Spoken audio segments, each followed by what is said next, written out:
Alors, ici,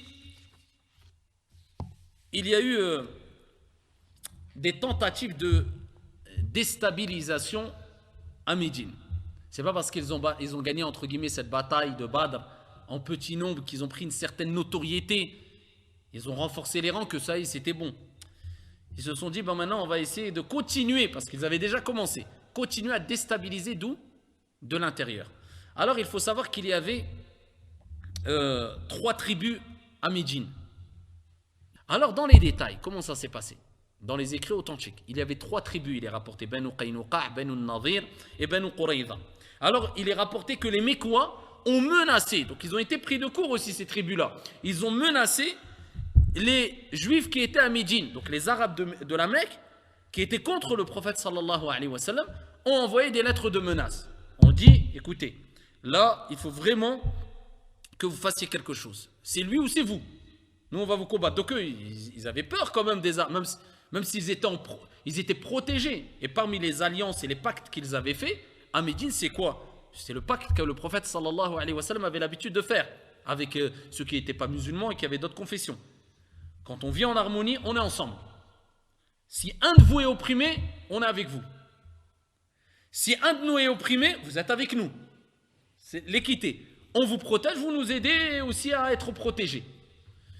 Et donc, ils étaient en sécurité, mais ils ont eu un coup de pression énorme des Mécois. On leur a dit, écoutez, là, on va s'occuper de vous. Alors, qu'est-ce qu'ils ont? Alors qu'ils avaient des pactes, ils avaient des accords.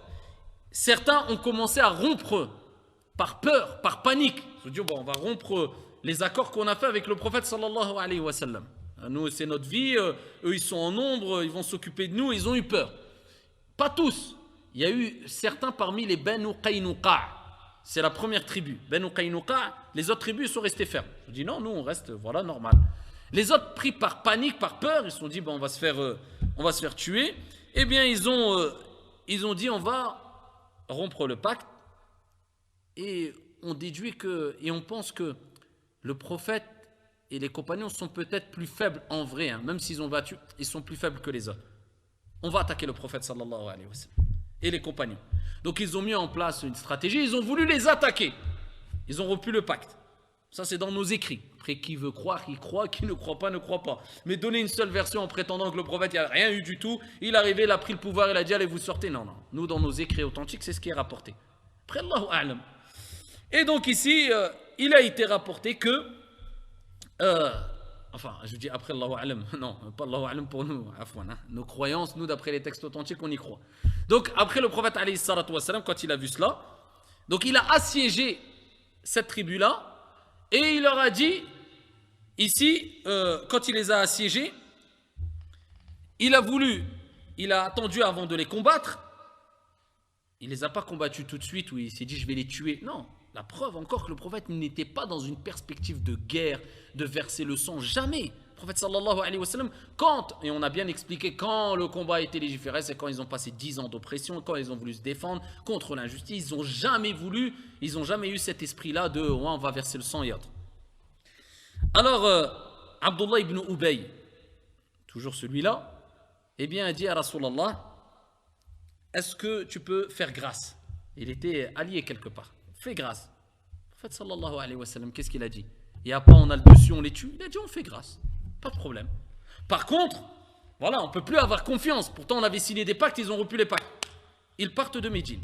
Il n'y a pas de problème, on fait rien, on se met d'accord. Ils ne restent pas dans l'endroit où on est, et voilà, ils partent de Médine. Ah, là, on voit que ça ne s'est pas passé comme certains le prétendent. Donc là, à ce moment-là, ils ont quitté Médine. Alors, il est rapporté que les autres qui sont restés ont continué à semer la zizanie, mais entre eux, les croyants, certains d'entre eux. Il y avait des Arabes dedans, il y avait des autres tribus, il y avait des tribus, des hypocrites, il y avait un peu de tout le monde qui essayait de semer la zizanie, qui était contre le prophète sallallahu alayhi wa sallam. Donc on voyait que c'était difficile de maintenir la stabilisation, un état stable à l'intérieur, parce que dedans il y avait beaucoup de gens qui voulaient déstabiliser la situation. Avec cela, qu'est-ce qui s'est passé encore? Eh bien, ils ont dû faire face à une deuxième grande bataille. Encore. Alors, le prophète, alayhi salatu wassalam, il met des accords, il essaie de stabiliser. Des gens mettent la zizanie. Les ennemis, c'est-à-dire les Mécois, eh bien, ils envoyaient des lettres de menaces et ça ne s'arrêtait pas. Et là, je vous passe Parce que là, le but, c'est de faire un résumé de la biographie du prophète sallallahu alayhi wa sallam. Je vous passe toutes les dizaines et dizaines et dizaines de batailles qu'il y a eu dans les mêmes années. Hein. Je vous les passe cela. Donc, croyez pas que le prophète a eu des moments vraiment de pause, tranquille, etc. Même dans l'année, quand il s'est marié avec son épouse, eh bien, vous entendez ça. Mais dans la même année, il y a eu des batailles, il y a eu des tentatives de déstabilisation, des coups d'État, etc. Avec cela, les tentatives de déstabilisation à l'intérieur, il y a eu la grande bataille de quoi? De Uhud. C'est quoi la bataille de Uhud? Alors, les Mécois, ils se sont dit, on veut prendre notre vengeance. Ça ne marche pas de l'intérieur la déstabilisation, on ne va pas s'arrêter avec la défaite de Badr. Ils ont dit, on va prendre notre revanche, plutôt. Et cela s'est passé la 3e année. Je ne vous ai pas dit la 10e année, vous imaginez? Pendant la même année, toutes les déstabilisations, la 2e année, la bataille de Badr, tout de suite après, eh bien, s'enchaîne la bataille de Uhud. Alors là, ils ont dit, on ne va pas sortir avec 1000 hommes, on ne va pas sortir avec 2000 hommes, on va sortir avec une armée ici de 3000 hommes. Et ils sont sortis de Mecca vers Médine. Alors, 1, pour venger les morts, 2, pour la sécurité des commerces, et 3, pour reprendre leur réputation. Quand le prophète sallallahu alayhi wa sallam fut informé de la sortie de Quraysh et de leur arrivée près de Uhud à l'entrée de Médine, il a consulté encore les compagnons. Il leur a dit, qu'est-ce qu'on fait? Le prophète sallallahu alayhi wa sallam, il a dit, moi je préfère quoi? Les attendre à Médine. Ils viennent à Médine, et voilà, quand ils viennent à Médine, on défend Médine, etc. On est toujours dans une perspective de défense, pas d'attaque. Alors il y a d'autres compagnons qui ont dit, non, ya Rasulallah, on ne va pas les laisser rentrer à Médine. On va à leur rencontre. On ne va pas attendre qu'ils rentrent dans Médine. Ils ne voulaient pas. Alors rapporté par Ahmad, bisanadin sahih, le prophète sallallahu alayhi wa sallam, eh bien, il a pris ici son armure et il a dit, faites comme bon vous semble. Alors ils ont regretté. Ils ont dit, non, Rasulallah, non, en fin de compte, on va prendre ton avis. On va attendre qu'ils viennent à Médine. Vous imaginez un prophète qui dit, ah d'accord, d'accord. C'est un peu comme si tu disais, assumez. Ils ont dit, hop, non. Ya Rasulallah, t'as raison. On va aller à la rencontre. On va attendre le prophète sallallahu alayhi wa sallam. Ici, il voulait les attendre à Médine. Ils ont dit, on les attend à Médine. Il a dit, non. Il ne convient pas à un prophète, après d'avoir pris une décision et pris son armure, de revenir sur sa décision. Trop tard. Maintenant, j'ai pris mon armure, on y va. Et ils sont partis. C'était le vendredi du mois de Shawwal, après Salat al-Asr. Et c'était 1 an après Badr. Alors il a quitté Médine avec une armée de 1000 hommes. Donc on voit, alors que le prophète alayhi salatu wa sallam était au courant, ils n'ont pas atteint les 3000 hommes. 1000 hommes. Donc 3 fois plus nombreux encore. Et à proximité de Uhud, il y avait Abdullah ibn Saloul, la tête des hypocrites, qui s'était retiré avec 300 hommes. Imaginez-vous. Abdullah ibn Saloul, il était parti avec eux. Mais pour semer le trouble. Alors il a commencé à lancer des rumeurs dedans. Et à dire, mais en fait, il n'y a pas de combat. Mais en fait, ça ne sert à rien. Mais en fait. Il a réussi à convaincre 300 hommes. Donc il se retrouve à 700 hommes. 300 hommes qui ont fait demi-tour. Et Allah tabaraka wa ta'ala a révélé les versets coraniques. وَمَا أَصَابَكُمْ يَوْمَ الْتَقَى الْجَمْعَانِ فَبِإِذْنِ اللَّهِ وَلْيَعْلَمَ الْمُؤْمِنِينَ وَلْيَعْلَمَ الَّذِينَ نَافَقُوا وَقِيلَ لَهُمْ تَعَالَوْا قَاتِلُوا فِي سَبِيلِ اللَّهِ أَوْ ادْفَعُوا قالوا لو نعلم قتالا لاتبعناكم هم للكفر يومئذ أقرب منهم للإيمان والله أعلم ما يكتمون. Et Allah tabaraka wa ta'ala يقولون بأفواههم ما ليس في قلوبهم والله أعلم بما يكتمون. Alors ils ont dit, Allah Jalla wa Ala dit, souvenez-vous que lorsque je vous ai éprouvé quand il y a eu la rencontre des 2 troupes dans le Coran al-Karim, dans Surat Ali Imran, afin de vous éprouver et de voir les croyants et de voir les hypocrites. Les épreuves, ils permettent de filtrer. Il leur a été dit à ces hypocrites-là qui sont partis, mais venez, c'est là où on doit se défendre là, ils vont nous attaquer. Au moins repoussez-les. Les savants ont divergé. C'est-à-dire au moins restez dans les rangs, même si vous ne combattez pas. Ou certains ont dit repoussez-le, au moins si vous ne combattez pas, avec ad-du'a. Subhanallah, l'importance de du'a. Hier, vous ne voulez pas combattre, au moins faites des invocations. Ils ont dit si on savait qu'il y avait vraiment un vrai combat, et on vous aurait suivi. Et Allah Jalla wa Ala dit là, eux, à ce moment-là, ils sont plus proches de la dénégation que de la foi, de l'incroyance que de la foi. Et Allah Tabaraka wa Ta'ala a rappelé au prophète alayhi salatu wassalam que c'était des fauteurs de troubles et qu'ils auraient causé plus de mal dans les rangs qu'autre chose. Et souvent, quelque part, des gens sont étonnés. Alors là, je fais un parallèle avec cette situation-là. Hein. Mais dans la vie, tu peux faire un projet, par exemple, hein, ou alors, je ne sais pas, faire une œuvre de bien, aider des pauvres, construire une mosquée, peu importe. Et tu t'étonnes que des gens ne participent pas. Et peut-être quelquefois ça te fait mal. Eh bien sache que c'est une règle sunnatullah, décret d'Allah tabaraka wa ta'ala. Ce n'est pas qu'il n'y a pas de gens, ce n'est pas qu'il n'y a pas de personnes qui sont présentes ou qu'il n'y a pas assez de monde qui peuvent aider ou qui a... Quand tu fais une œuvre pour satisfaire ton Seigneur tabaraka wa ta'ala, Dieu filtre et c'est Dieu qui choisit qui va travailler pour lui. Et qu'Allah il a besoin de personne. Là tu vas travailler pour Allah, pour Dieu. C'est Dieu qui choisit. Donc quelquefois tu peux avoir 1000 personnes. Quand tu fais une annonce qui peut aider, peut-être il y aura 2 personnes. Tu vas faire un appel aux dons pour un projet pour Dieu. Fi sabilillahi azza wa jal, dans le sentier de Dieu. Tu vas voir qu'il y a 10 000 personnes. Il n'y a que 3 qui vont participer ou 4. Dieu les a choisis. Et Dieu les autres ne les a pas choisis. Ni plus ni moins.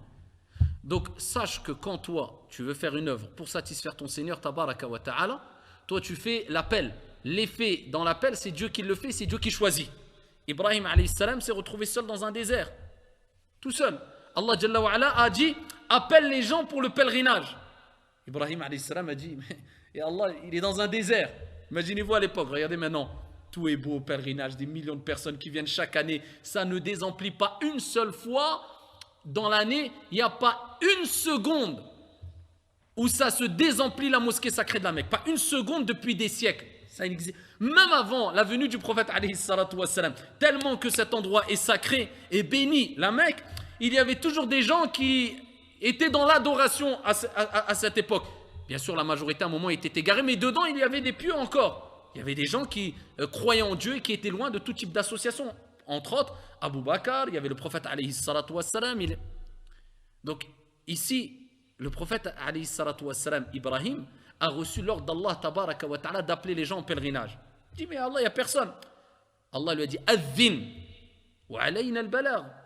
Appelle, nous on s'occupe de transmettre. Et il a rapporté que tout le monde a entendu l'appel. Tout le monde. Même les enfants qui étaient dans le ventre de leur mère, les pierres, les arbres, tout le monde a reçu l'appel. Directement ou indirectement. Et c'est ce qui fait que le croyant qui a préservé la nature saine qu'il avait en lui quand il était enfant, al-fitra, eh bien, a toujours cette attirance, même s'il est loin de l'implication religieuse, on va dire, il n'est pas trop investi, même celui qui ne prie pas. Vous avez des musulmans, ils ne prient pas, ils jeûnent, même s'ils ne jeûnent pas, ils sont loin, mais ils reconnaissent les principes religieux. Tu lui parles de la Mecque, tu lui dis, t'aimerais bien un jour être à la Mecque, il vous dira quoi? J'ai déjà entendu quelqu'un, il va dire, oh non, pas la Mecque, laisse-moi tranquille. Ça n'existe pas. Qu'est-ce qui fait qu'il va avoir quelque part les yeux qui pétillent, qui dit, ah, j'aimerais bien, je sais que je peux, mais j'aimerais bien. L'appel de Ibrahim alayhi salam. Donc toi, dans tous les cas, c'est une qaïda, une règle. Quand tu fais un appel au don, quand tu fais un appel pour que les gens aident dans la religion, quand toi tu fais l'appel et c'est Allah qui se charge du reste. Et s'il n'y a personne qui répond là, peut-être des gens répondront d'ailleurs. Ou Allah mettra l'effet ou te fera récolter les fruits, pas une semaine après, peut-être 30 ans après, peut-être 200 ans après, tu ne sais pas. Dans d'autres générations. Toi, ce qui t'est demandé, c'est de transmettre. Et donc ici, après leur retrait, les compagnons, eh bien, ici, ont continué leur chemin. Ont continué leur chemin. Et avant l'arrivée à Uhud, il a passé en revue ici toutes les troupes. Il a passé en revue toutes les troupes pour voir qui était là, qui n'était pas là, etc. Et il a commencé à donner ici les ordres. Ils étaient environ 700. Et il a organisé ici l'armée des croyants. Et il a sélectionné les meilleurs archers. Et parmi eux, il y avait celui qui était à leur tête, Abdullah ibn Jubayr. Abdullah ibn Jubayr. Alors il a choisi Abdullah ibn Jubayr comme commandant à Uhud. Alors, je ne vais pas vous dire vous avez été à Uhud, est-ce que vous voyez c'est où? Je vais simplement vous dire, est-ce que vous avez déjà vu le film Ar-Risala? La plupart oui. Ceux qui ont été à Uhud directement, vous voyez un peu. Vous avez vu, il y a une sorte de petite colline et derrière, il y a les montagnes la chaîne de montagnes de Uhud. Alors, il y avait une petite colline et derrière eux, les croyants, il y avait la chaîne de montagnes de Uhud, la petite colline devant et en face d'eux, eh bien, il y avait les Quraysh. Sur la petite colline ou le petit mont, eh bien, le prophète a placé 50 archers. À leur tête, Abdullah ibn Jubayr. Et il a pris les meilleurs archers. Alors, il leur a dit, écoutez, vous allez rester là. Qu'on gagne la bataille ou qu'on perde la bataille, vous ne descendez pas. Vous restez là, même si vous voyez qu'on gagne la bataille, même si vous voyez qu'on perd, même si vous voyez qu'on se fait tuer, vous ne bougez pas. C'est compliqué ou pas? Pas compliqué. Donc, khlas, il les a placés ici. Al-Hakim a rapporté que le prophète a dit, gardez nos arrières, et si vous voyez qu'on est tué, ne venez pas à notre secours. Et si vous ne voyez pas, vous nous voyez triompher et prendre une part ici dans le butin, ne participez surtout pas avec nous. Alors il y avait l'armée de Quraysh, 3000 hommes, 200 chevaux. À l'aile droite de l'armée, il y avait le grand compagnon qui n'était pas encore converti, qui était Khalid ibn al-Walid, radiyallahu anhu warda. Donc ils avaient un chef de guerre. Khalid ibn al-Walid, c'était une montagne, c'était un homme très stratégique, très intelligent, un chef de guerre. Il n'avait pas embrassé l'islam. Donc il était avec les Arabes, les Mécois. Et il leur a dit, il leur a été dit, surveillez les archers. Et à gauche, il y avait Ikrima et Ibn Abi Jahl. Donc ils les ont mis dans les ailes. Alors on dit, surveillez les archers. Alors le samedi du mois de Shawwal, la bataille a commencé et les musulmans ont pris le dessus. Donc ils combattaient, il y avait le prophète sallallahu alayhi wa sallam avec eux et les musulmans ont pris le dessus. Et quand ils ont pris le dessus, mais ils avaient vraiment pris le dessus, les autres ont commencé à rebrousser chemin, à partir. Mais on avait dit que dans l'aile, il y avait 2 personnes et parmi eux, il y avait Khalid ibn al-Walid qui surveillait qui? Les archers. Khalid, c'était un technicien. Il a vu tout de suite il a analysé tout de suite la situation. Il s'est dit, comment c'est des archers là-bas, ils ne bougent pas. Donc quelque part, ils sont là pour les protéger. Donc ici, c'est eux qu'il faut avoir, c'est eux leur bouclier. Il est resté sur l'aile. Il a vu qu'il commençait à perdre. Qu'est-ce qu'il a fait? Eh bien, il a continué sur l'aile et il a contourné le petit monticule où étaient les archers. Et il s'est dit, là, on va partir avec un groupe et on va les attaquer par derrière. Comme ça, entre guillemets, leur protection, leur bouclier tombe. C'est la seule solution. Ils prennent le dessus, ils ont un bouclier. On fait tomber le bouclier, ils sont déstabilisés. Mais pour cela, il fallait qu'ils s'affaiblissent, ce bouclier-là. Et ils étaient quand même 50 archers parmi les meilleurs. Mais quand il a décidé de faire ça, Khalid ibn al-Walid, quand il a vu qu'il y avait un groupe des archers qui a désobéi au prophète sallallahu alayhi wa sallam et qui est descendu. Pourquoi? Parce qu'ils ont vu qu'ils ont pris le dessus. Ils ont dit, c'est bon. Ça y est, khlas, on a pris le dessus, ça y est, la bataille est gagnée. Il ne faut pas vendre la peau de l'ours avant de l'avoir tué. Eh bien, ils sont descendus. Et là, Abdullah ibn Jubayr, il disait, restez là, vous allez où? Il n'y a qu'un petit groupe qui est resté avec lui, une dizaine. Tout le monde est descendu. Khalid ibn al-Walid a vu ça, il a dit, ils ont affaibli eux-mêmes leur bouclier. Il a fait le tour et il a attaqué les musulmans de l'autre côté. Et là, il y a eu un revirement de situation. Ils ont continué à combattre. Et ils ont combattu jusqu'à ce que le prophète sallallahu alayhi wa sallam fut blessé. À la tête, il saignait et on lui a cassé les dents. Et là, le prophète sallallahu alayhi wa sallam a dit, comment un peuple qui a fait du mal à son prophète peut réussir? Comment ils peuvent réussir? Pourtant, regardez ce qu'ils ont fait au prophète sallallahu alayhi wa sallam. Ils lui ont fait mal, ils lui ont fait couler le sang injustement. C'était leur ennemi. Avec cela, le prophète alayhi salatu wa sallam a dit, comment un peuple comme ça peut réussir? La réussite, al-tawfiq, al-falah, c'est Allah qui le donne. Personne ne sait c'est qui va vraiment réussir ou pas. Allahu a'lam. Tu vois quelqu'un d'égaré qui fait partie des pires égarés. Ne dis jamais celui-là il ne va pas réussir. Allahu a'lam. Peut-être toi demain tu vas t'égarer. Allah va le guider, va être meilleur que toi. Fais attention aux paroles que tu sors. Et combien de personnes ont ri, ont dénigré, ont critiqué des personnes qui faisaient partie des plus égarés. Allah a fait changer la situation.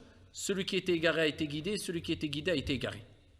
Wallahi, tu ne sais pas. Et voilà pourquoi le prophète sallallahu alayhi wa sallam a dit dans un hadith بسند ضعيف عند بعض أهل العلم لكن من حيث المعنى فهو قوي Allah tabaraka wa ta'ala ne fera pas mourir une personne qui quoi?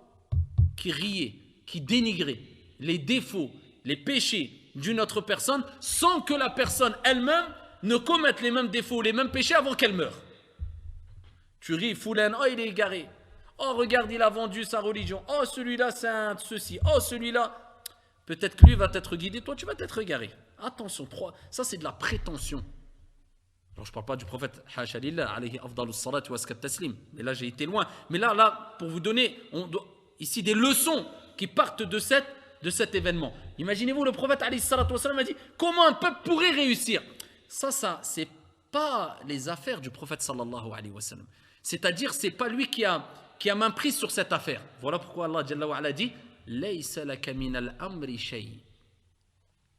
Allah a révélé le verset coranique. Tu n'as aucune part dans cette affaire-là. Allah peut les guider comme il peut les égarer.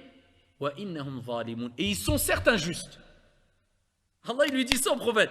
Tu n'as aucune part dans cette affaire. Pourquoi? Il a parlé à quoi? Est-ce qu'il a dit ils ne réussissent pas? Le prophète alayhi salatu wassalam, il a dit réussissent pas.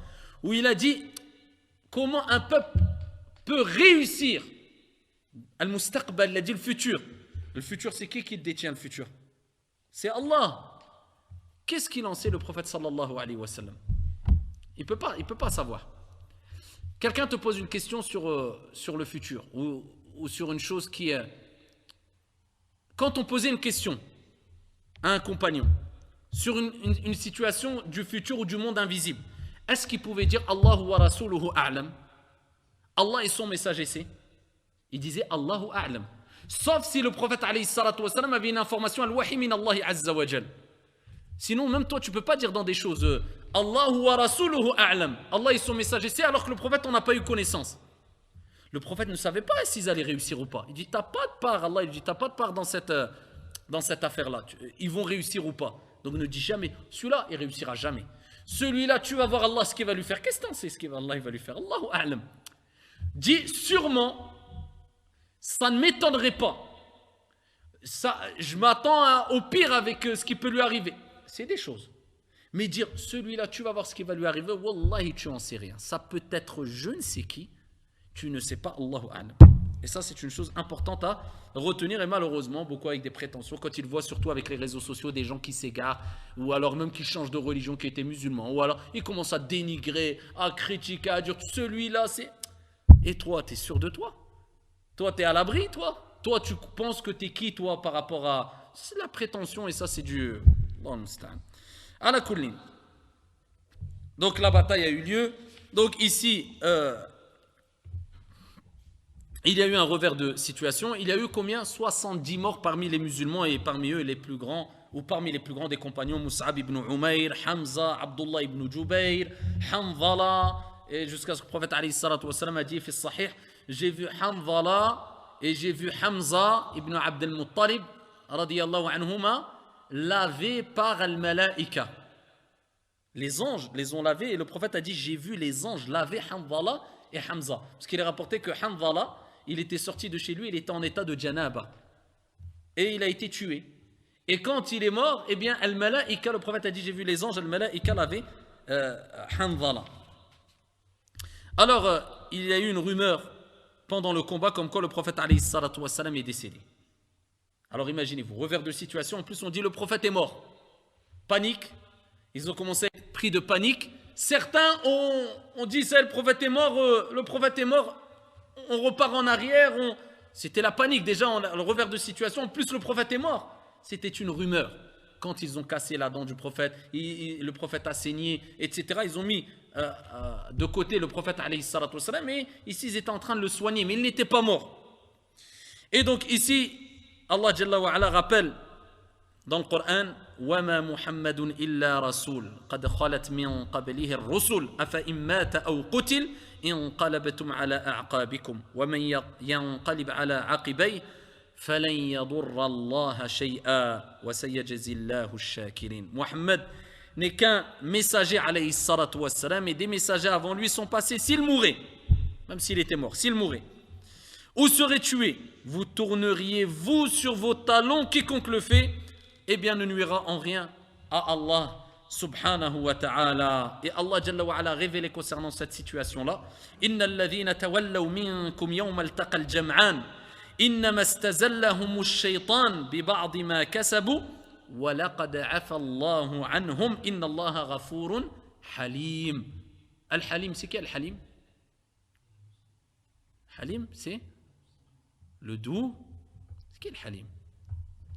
Je vais commencer à mettre en place des examens ici dans la mosquée. Hein? C'est l'indulgent, très bien. C'est quoi l'indulgent alors, Al-Halim? On avait dit quoi, Al-Halim? Les noms d'Allah. C'est ça, vivre avec les noms d'Allah, tabaraka wa ta'ala. C'est de comprendre. Al-ilmu bit-ta'allum.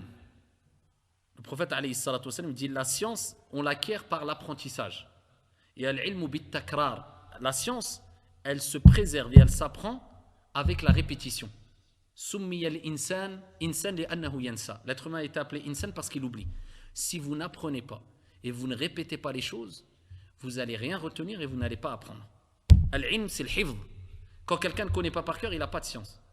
Si toi, tu ne retiens pas les choses par cœur, un minimum, les bases au moins, les branches, c'est autre chose. Mais les fondements, tu n'as rien retenu. Retenez, barakallahu fikum, et révisez, et notez. Quand vous suivez des cours, notez, prenez des notes. Comme ça, toi, tu as ton cahier, tiens, note, fiqh, note. Tu viens, tu reprends juste des notes. C'est important, ça. Al-Halim, c'est celui qui, quoi? Il ne se précipite pas avant de rétribuer la personne. Il pourrait. Allah Jalla wa ala dit dans le Coran, si Allah punissait chaque personne pour chaque péché qu'elle faisait, il ne resterait plus un être humain sur la surface de la terre. Mais Allah est indulgent, c'est-à-dire il laisse un délai pour te permettre de te repentir. Et Allah tabaraka wa ta'ala dit, ceux d'entre vous qui ont tourné le dos le jour où les deux armées se rencontrèrent, il parle d'eux, il y en a, ils ont tourné le dos. Mais vous voyez, la situation, elle était difficile ou pas? Revers de situation. On dit le prophète sallallahu alayhi wa sallam est mort, c'est seulement le diable qui les a fait broncher. Allah il dit c'est à cause de shaitan. Regardez, Allah il est indulgent ou pas? Il leur a pas dit vous avez tourné le dos, c'est un grave péché. Il dit c'est shaitan qui vous a fait ça. Et Allah Jalla wa ala, il dit quoi? À cause d'une partie de leurs mauvaises actions, mais certes Allah leur a pardonné car vraiment Allah est pardonneur et indulgent. Il est halim, il ne se précipite pas pour châtier ou punir ou non, Allah est halim. Allah leur a pardonné. D'accord? Et donc rapporté par Al-Bukhari après le combat, le prophète alayhi salatu wa salam et les compagnons se sont repliés dans les montagnes de Uhud. Abu Sufyan s'est réjoui et il s'est vanté des divinités de Quraysh et il a dit Muhammad est-il là? Le prophète sallallahu alayhi wa sallam a dit ne répondez pas. Et il dit Abu Bakr est-il là? Le prophète sallallahu alayhi wa sallam a dit ne répondez pas. Est-ce que Omar est-il là? Et là le prophète a dit ne répondez pas. Omar radiyallahu anhu arda, il n'a pas pu supporter quand il a dit à Abu Sufyan ils sont tous morts. Omar a dit ici tu as menti ô ennemi de Dieu, nous sommes vivants et tu auras ce que tu mérites. Abu Sufyan a dit grandissez Hubal, azimu Hubal. Et le prophète alayhi salatu wassalam a dit répondez-lui Allah tabaraka wa ta'ala est plus grand et plus élevé. Et Abu Sufyan a dit nous avons Uzza et Uzza n'est pas avec vous. Et le prophète sallallahu alayhi wa sallam a répondu Allah jalla wa ala est notre protecteur et vous n'avez aucun protecteur. Et il est rapporté qu'il a dit ici on a vengé nos morts et le prophète sallallahu alayhi wa sallam a dit eh bien nos morts sont au paradis contrairement à vos morts à vous. Alors il est rapporté par An-Nasa'i bisanadin sahih que le prophète sallallahu alayhi wa sallam a interdit de déplacer les morts de Uhud. Où ils sont morts, il a dit vous ne les déplacez pas. Et de là, eh bien il a été rapporté que la sunna, eh bien c'est de ne pas déplacer les morts. Le mieux c'est de ne pas déplacer les morts et de les enterrer où ils sont morts, dans la ville où ils sont morts, dans l'endroit où ils sont morts. Bon, je ne dis pas attention, il est mort chez toi, tu l'enterres chez toi, mais dans la ville où ils sont morts. Et de ne pas faire de rapatriement, etc. Sauf s'il y a une raison valable de le faire. Comme aujourd'hui, il y a beaucoup de paramètres qui rentrent. Ici, les cimetières sont payants. Dans des pays musulmans, ce n'est pas payant. Etc. Il y a plusieurs paramètres. Alors, c'est chacun qui voit. S'il y a un cimetière musulman, un endroit réservé pour les défunts musulmans, il n'y a pas de mal d'être enterré dans le pays où tu es, même si c'est un pays qui n'est pas musulman. S'il n'y a pas de cimetière réservé aux musulmans, là c'est sûr qu'il faut se faire rapatrier. C'est en général chacun choisi par rapport à ses demandes personnelles. Et donc il a enterré les morts, il a ordonné de les enterrer dans les vêtements qu'ils avaient. Ils étaient morts martyrs. Et il a rapporté que quelquefois il enterrait 2 à 3 personnes dans la même tombe, et il disait de faire devancer ceux qui étaient les plus versés dans l'apprentissage et la compréhension du Coran. Parce qu'il faut savoir que le Coran, à l'époque, les récitateurs, ce n'est pas simplement des récitateurs qui n'avaient aucune science. C'était des gens qui connaissaient le Coran, mais les récitateurs et ceux qui connaissaient par cœur, c'était des gens qui étaient considérés comme des érudits, des savants. Ce n'est pas simplement il le récitait mécaniquement, tu lui dis c'est quoi Samad, il ne sait même pas. Avant, il y avait énormément de savants à l'époque et très peu de récitateurs. C'est pour ça qu'ils faisaient tout pour préserver les récitateurs, et vous allez voir des troupes ennemies faisaient tout pour tuer les récitateurs. Tu les comptais sur les doigts de la main. Aujourd'hui, il y a énormément de récitateurs, vrai ou faux, à la pelle, et il y a très peu de savants. C'est ça la différence entre les époques qui nous ont précédés et ça ne veut pas dire qu'il n'y a plus de savants à notre époque. Il y a des savants, bien sûr. Mais ici, on va dire la situation est tout autre aujourd'hui. D'accord ? Et donc, il faut savoir qu'à l'an 4 de l'Hégire, il y a eu cette défaite enfin une défaite entre guillemets, ça n'a pas été une défaite, mais ils en ont pris des leçons. Mais cette situation a donné une mauvaise réputation aux prophètes et aux compagnons, c'est-à-dire de la part de ceux qui n'étaient pas croyants, qui n'étaient pas musulmans. Ils se sont dit, en fin de compte, ils ne sont plus aussi forts que ça. Et là, ils ont intensifié leurs attaques pour pouvoir vraiment les déstabiliser. Ils ont dit, c'est maintenant. C'est maintenant où il faut vraiment les déstabiliser. Pour cela, on va s'attaquer, ici de manière vicieuse et leur faire des coups. On va s'attaquer aux têtes et aux prédicateurs et aux récitateurs. Ceux qui ont une influence. Et ils se sont attaqués d'abord aux récitateurs à Al-Qurra lors de 2 coups qu'ils ont mis en place afin de tuer un maximum de récitateurs. Et ça, Inch'Allah Ta'ala, on le verra lors du prochain cours la semaine prochaine. Wa billahi tawfiq, walhamdulillahi rabbil alamin.